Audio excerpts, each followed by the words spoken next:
Hola, ¿cómo andan? Yo extrañándolos. Me vinieron a visitar muchos animales y me enseñaron muchos movimientos.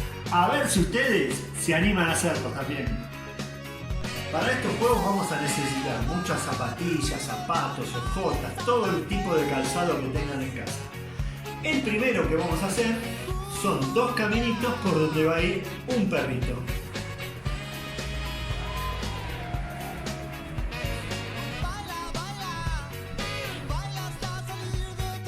Ahora con las zapatillas, con el calzado que tengamos, armamos una laguna y les voy a mostrar el movimiento de la ranita. Adentro de la laguna, afuera de la laguna. Ahora vamos a hacer el movimiento que me enseñó una viborita.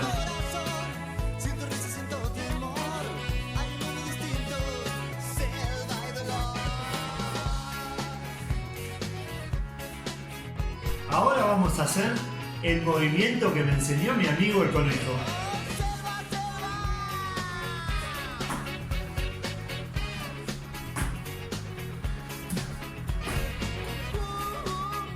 Ahora vamos a hacer el movimiento que me enseñó el oso, pero a no confundirse con el perro, que acá no se apoyan las rodillas. La cola va bien arriba.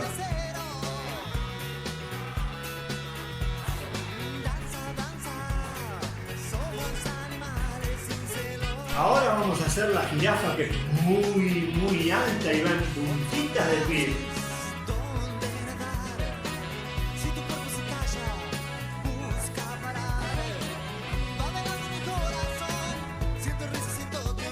Y ahora el último de nuestros amigos, que es el orangután.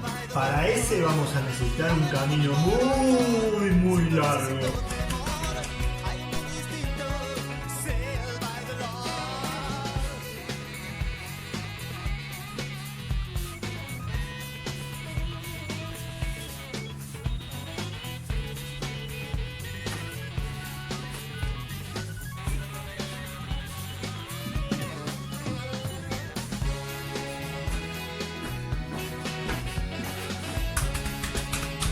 Y ahí terminamos.